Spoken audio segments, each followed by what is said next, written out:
राधे राधे। जय श्री कृष्णा। आज मैं श्रीमद् भागवत गीता का अध्याय नंबर 10 का सीरियल नंबर 3 को पढ़ रहा हूँ। इसके अंदर श्री कृष्ण ने यश के बारे में अर्जुन को बताया है कि यश कैसे प्राप्त होता है, क्या होता है। यशस भगवान चैतन्य के अनुसार होना चाहिए। उनका कथन है कि मनुष्य तभी प्रसिद्धि यानी यश प्राप्त कर सकता है जब वह महान भक्त के रूप में जाना जाता हो। यही वास्तविक यश है। यदि कोई कृष्ण भावनामृत में महान बनता है और विख्यात होता है तो वही वास्तव में प्रसिद्ध है यानी यश है। जिसे ऐसा यश प्राप्त न हो वह अप्रसिद्ध है। ये सारे गुण संसार भर में मानव समाज में तथा देव समाज में प्रकट होते हैं। अन्य लोकों में भी विभिन्न तरह के मानव हैं और ये गुण उनमें भी होते हैं। तो जो व्यक्ति कृष्ण भावनामृत में प्रगति करना चाहता है उसमें कृष्ण ये सारे गुण उत्पन्न कर देते हैं, किंतु मनुष्य को तो इन्हें अपने अंतर में विकसित करना होता है। जो व्यक्ति भगवान की सेवा में लग जाता है वह भगवान की योजना के अनुसार इन सारे गुणों को विकसित कर लेता है। हम जो कुछ भी अच्छा या बुरा देखते हैं उसका मूल श्री कृष्ण है। इस संसार में कोई भी ऐसी वस्तु नहीं जो कृष्ण में स्थित न हो, यही ज्ञान है। यद्यपि हम जानते हैं कि वस्तुएं भिन्न रूप से स्थित हैं, किंतु हमें यह अनुभव करना चाहिए कि सारी वस्तुएं कृष्ण से ही उत्पन्न हैं। सप्त ऋषिगण तथा उनसे भी पूर्व 4 अन्य महर्षि एवं सारे मनु यानी मानव जाति के पूर्वज सब मेरे मन से उत्पन्न हैं और विभिन्न लोकों में निवास करने वाले सारे जीव उनसे अवतरित होते हैं। भगवान यहाँ पर ब्रह्मांड की प्रजा का आनुवंशिक वर्णन कर रहे हैं।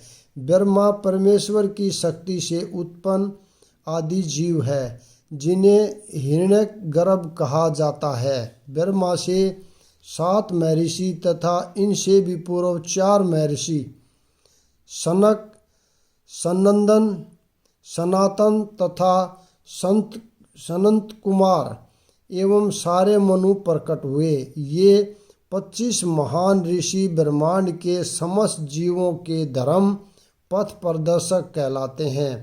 असंख्य ब्रह्मांड है और प्रत्येक ब्रह्मांड में असंख्य लोक हैं और प्रत्येक लोक में नाना योनियां निवास करती हैं। ये सब इन्हीं 25 प्रजातियों से उत्पन्न हैं। कृष्ण की कृपा से 1000 दिव्य वर्षों तक तपस्या करने के बाद ब्रह्मा को सृष्टि करने का ज्ञान प्राप्त हुआ। तब ब्रह्मा से सनक, सनंदन, सनातन तथा सनंत कुमार उत्पन्न हुए। उनके बाद रुद्र तथा सप्तऋषि और इस प्रकार फिर भगवान की शक्ति से सभी ब्राह्मणों तथा क्षत्रियों का जन्म हुआ। ब्रह्मा को पितामह कहा जाता है और कृष्ण को परम पितामह का पिता। इसका उल्लेख भगवत गीता के 11वें अध्याय में किया गया है। जो मेरे इस ऐश्वर्य तथा योग से पूर्णता आश्वस्त है वह मेरी अनन्य भक्ति में तत्पर होता है, इसमें तनिक भी संदेह नहीं है। आध्यात्मिक सिद्धि की चरण परिणति है भगवत ज्ञान। जब तक कोई भगवान के विभिन्न ऐश्वर्यों के प्रति आश्वस्त नहीं हो लेता तब तक भक्ति में नहीं लग सकता। सामान्यतः लोग इतना तो जानते हैं कि ईश्वर महान है, किंतु यह नहीं जानते कि वह किस प्रकार महान है। यहाँ पर उसका विस्तृत विवरण दिया गया है। जब कोई यह जान लेता है कि ईश्वर कैसे महान है तो वह सहज ही शरणागत होकर भगवत भक्ति में लग जाता है। भगवान के ऐश्वर्यों को ठीक से समझ लेने पर शरणागत होने के अतिरिक्त कोई अन्य विकल्प नहीं रह जाता। ऐसा वास्तविक ज्ञान भगवत गीता, श्रीमद् भागवत तथा अन्य ऐसे ही ग्रंथों से प्राप्त किया जा सकता है। इस ब्रह्मांड के संचालन के लिए विभिन्न लोकों में अनेक देवता नियुक्त हैं, जिनमें से ब्रह्मा, शिव, चारों कुमार तथा अन्य प्रजापति प्रमुख हैं। ब्रह्मांड की प्रजा के अनेक पितामह भी हैं और वे सब भगवान कृष्ण से उत्पन्न हैं। भगवान कृष्ण समस्त पितामहों के आदि पितामह हैं। ये सारे परमेश्वर के कुछ ऐश्वर्य, जब मनुष्य को इन पर अटूट विश्वास हो जाता है तो वह अत्यंत श्रद्धा समेत तथा संयम रहित होकर कृष्ण को स्वीकार करता है और भक्ति करता है। भगवान की प्रेमा भक्ति में रुचि बढ़ाने के लिए ही इस विशिष्ट ज्ञान की आवश्यकता है। कृष्ण की महानता को समझने में उपेक्षा भाव न बरते, क्योंकि कृष्ण ही महानता को जानने पर ही एक निष्ठ होकर भक्ति की जा सकती है। मैं समस्त आध्यात्मिक तथा भौतिक जगतों का कारण हूँ। प्रत्येक वस्तु मुझ ही से उद्भूत है। जो बुद्धिमान यह भली भांति जानते हैं वह मेरी प्रेमा भक्ति में लगते हैं तथा हृदय से पूरी तरह मेरी पूजा में तत्पर होते हैं। जिस विद्वान ने वेदों का ठीक से अध्ययन किया हो और भगवान चैतन्य जैसे अधिकारियों से ज्ञान प्राप्त किया हो तथा यह जानता हो कि इन उपदेशों का किस प्रकार उपयोग करना चाहिए, वही यह समझ सकता है कि भौतिक तथा आध्यात्मिक जगतों के मूल श्री कृष्ण ही हैं। इस प्रकार के ज्ञान से वह भगवत भक्ति में स्थिर हो जाता है। वह व्यर्थ की टीकाओं से या मूर्खों के द्वारा कभी पथभ्रष्ट नहीं होता। सारा वैदिक साहित्य स्वीकार करता है कि कृष्ण ही ब्रह्मा, शिव तथा अन्य समस्त देवताओं के स्रोत हैं। अथर्ववेद में कहा गया है, प्रारंभ में कृष्ण ने ब्रह्मा को वेदों का ज्ञान प्रदान किया और उन्होंने भूतकाल में वैदिक ज्ञान का प्रचार किया। पुनः नारायण उपनिषद में कहा गया है, तब भगवान ने जीवों की सृष्टि करनी चाहिए। उपनिषद में आगे भी कहा गया है, नारायण द ब्रह्मा जायते, नारायण नाद प्रजापति प्रजाते, नारायण नाद इंद्रो जायते, नारायण ना दृष्टो वसवो जायते, नारायण नारण्य देवाकदश रुद्रा जायते, नारायणा ददास्ते दित्या। नारायण से ब्रह्मा उत्पन्न होते हैं, नारायण से प्रजापति उत्पन्न होते हैं, नारायण से इंद्र और 8 वस्तु उत्पन्न होते हैं और नारायण से ही 11 रुद्र तथा 12 आदित्य उत्पन्न होते हैं। यह नारायण कृष्ण के ही अंश हैं। वेदों का ही कथन है, देवकी पुत्र कृष्ण ही भगवान है। तब यह कहा गया है, सृष्टि के प्रारंभ में केवल भगवान नारायण थे, न ब्रह्मा थे, न शिव, न नक्षत्र और न सूर्य। उपनिषद में यह भी कहा गया है कि शिवजी परमेश्वर के मस्तक से उत्पन्न हुए।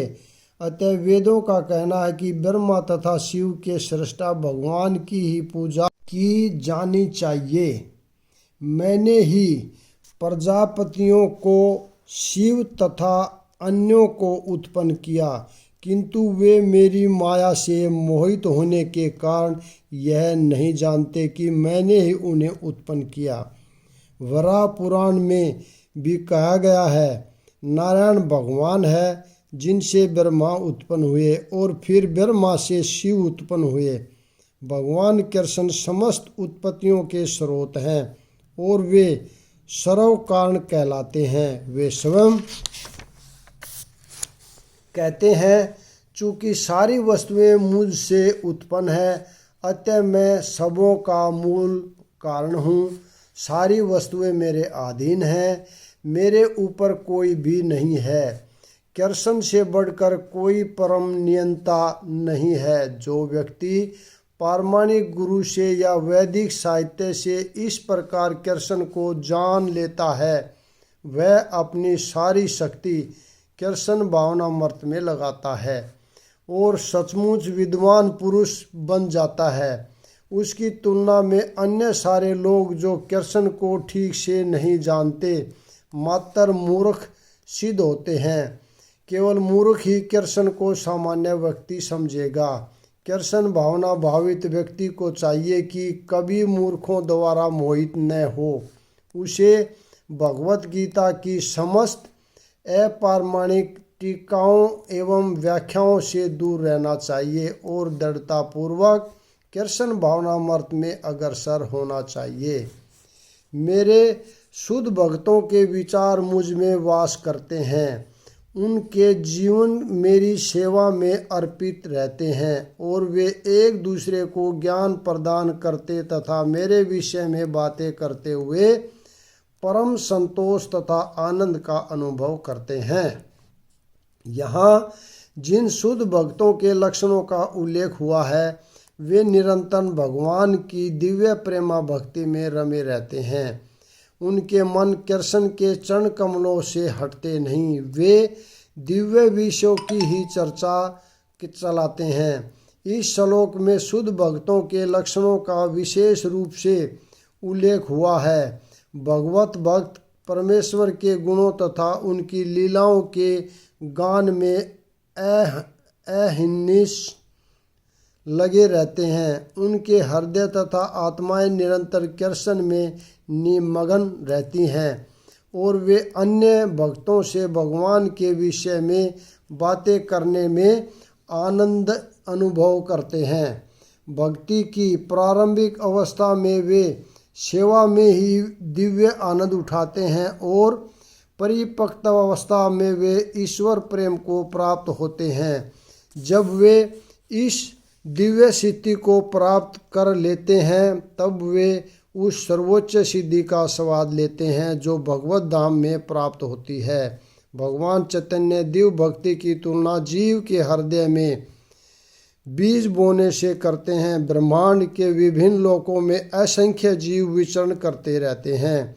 इनमें से कुछ ही भाग्यशाली होते हैं जिनकी शुद्ध भक्त से भेंट हो जाती है और जिन्हें भक्ति समझने का अवसर प्राप्त हो पाता है। यह भक्ति बीज के सदृश है। यदि इसे जीव के हृदय में बो दिया जाए और जीव हरे कृष्ण मंत्र का श्रवण तथा कीर्तन करता रहे तो बीज अंकुरित होता है। जिस प्रकार के नियमन सींचते रहने से वृक्ष का बीज फलता है, भक्ति रूपी आध्यात्मिक पौधा क्रमशः बढ़ता रहता है। जब तक यह ब्रह्मांड के आवरण को भेदकर ब्रह्मा ज्योति में प्रवेश नहीं कर जाता, ब्रह्मा ज्योति में भी यह पौधा तब तक बढ़ता रह जाता है जब तक उस उच्चतम लोक को नहीं प्राप्त कर लेता जिसे गोलोक वृंदावन या कृष्ण का परम धाम कहते हैं। अंत गोतवा यह पौधा भगवान के चरण कमलों की शरण गति प्राप्त कर वही विश्राम पाता है। जिस प्रकार पौधे में कर्म से फूल तथा फल लगते हैं, उसी प्रकार भक्ति रूपी पौधे में भी फल आते हैं और कीर्तन तथा श्रवण के रूप में उसका सिंचन चलता रहता है। चैतन्य चरितामृत में भक्ति रूपी पौधे का विस्तार से वर्णन हुआ है। वहाँ यह बताया गया है कि जब भगवान चरण कमलों की शरण ग्रहण कर लेता है तो मनुष्य पूर्णतः भगवत प्रेम में लीन हो जाता है। तब वह एक अक्षण भर भी परमेश्वर के बिना नहीं रह पाता। जिस प्रकार के मछली जल के बिना नहीं रह सकती, ऐसी अवस्था में भक्त वास्तव में परमेश्वर के सत्संग से दिव्य गुण प्राप्त कर लेता है। यहाँ पर मैं विराम देता हूँ। अगला भाग कल पढ़ेंगे। राधे राधे। जय श्री कृष्णा।